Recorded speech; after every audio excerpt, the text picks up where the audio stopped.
I'm the cat toy lady. Today's project is one for the people that want an alternative way to be able to give treats and food to their cat. We are going to be doing a snuffle mat. I know you're thinking that there's tons of those videos already out there. Mine's a little different.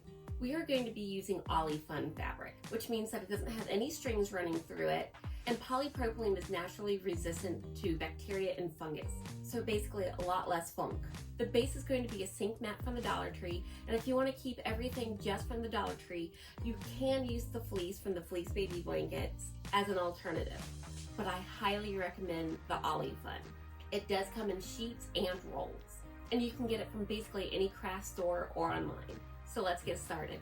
Just to let you know, if you want to make this for a dog, you can connect multiple of the mats together and make a giant version.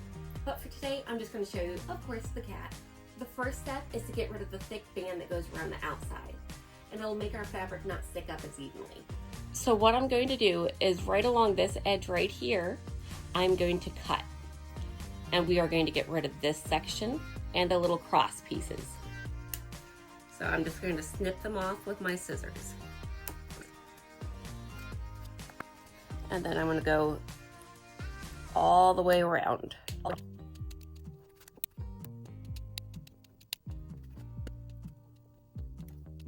Voila! Just like that. The Olifun does come in lots of different colors. And for this, you can choose one solid color or you can mix and match. It's up to you. But for today, I think I'm going to go with blue and green. So to get started, we are going to make 1.5 by 6 inch long strips. The sheet's 12 inches by 12.5 inches, just because of this top little pad. So first step is just to cut that extra ½ inch off the top where this little tab is. And if you have one of the rotary cutters, this is great for it. And you can cut through multiple sheets at once. If you have just a little bit of where the tag hangs left over, no big deal. It won't be so noticeable once we start putting the mat together. So now I'm cutting it into 2 halves, making both sides 6 inches.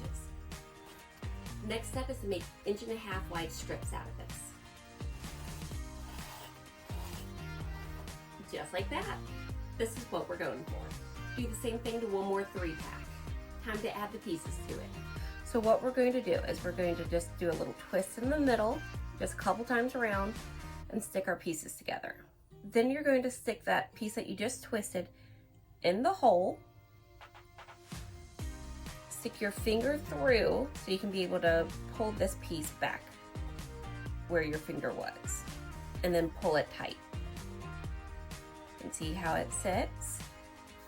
Then if you want to alternate colors, do the same thing again. On the next piece. Make sure to keep your pieces even. Stick it through and then pull it tight.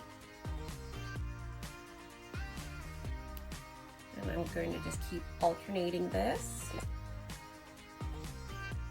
So we are going to continue this all over the entire mat.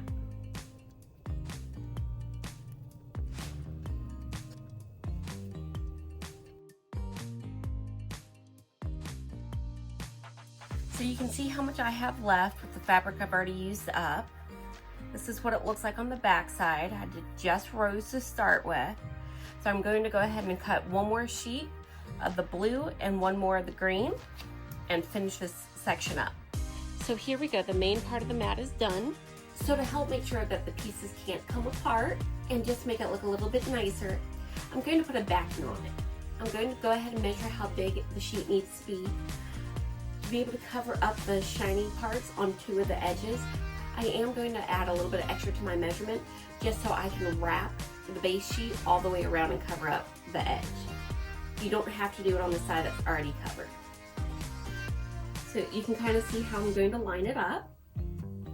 I'm going to glue it down, and then once it's cool and hard, I'm going to run glue along the top right here and take this extra little flap and glue it down. And you can use hot or low temp glue. I'm making sure to get glue on all the pieces. That way they can't unravel. And here's the fun part. Trying to get it all to line up while it's floppy. Yeah, just like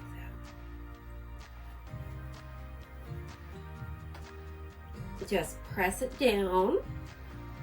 And if you feel like your glue cooled off too much and isn't sticking well, you can take a hair dryer on a high setting to the back of it just to reheat everything and press it together again.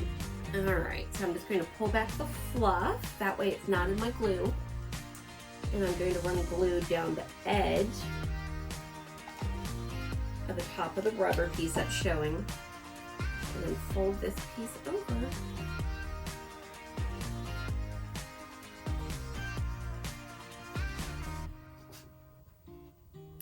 Now repeat it on the other side. Now just fluff it back up. Voila! This is what we have, and here's the back of it. What you do is you just sprinkle either food or treats, don't go too crazy with the treats, on top. Some of the pieces will stay on top, some of the pieces are going to tuck themselves down. And what your cat's going to do is end up having to kind of root through and use their nose to be able to find their food. Making them search for their food and use their nose is really good for their brain. It can actually help keep away old age dementia, and it helps with boredom, along with slowing them down with eating. And should you want to clean this up, you can take a damp cloth to it without a problem. Let's go try it out.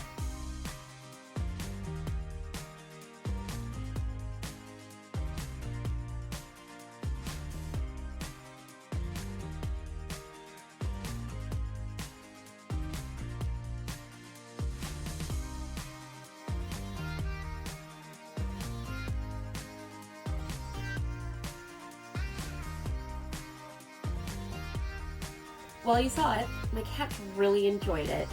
It took no time at all for them to figure out what to do. And of course, it took this entire video for me to realize it matches my shirt. It's the little things. If this is a toy that you think that your cats would love, just give it a try. And of course, if you end up making this for your cat, send me pictures or videos. I love to see them. And if this has sparked your interest in making something else for your cat, check out these videos. And don't forget to hit that subscribe button. I have lots of fun stuff coming. Now go make your cat some toys.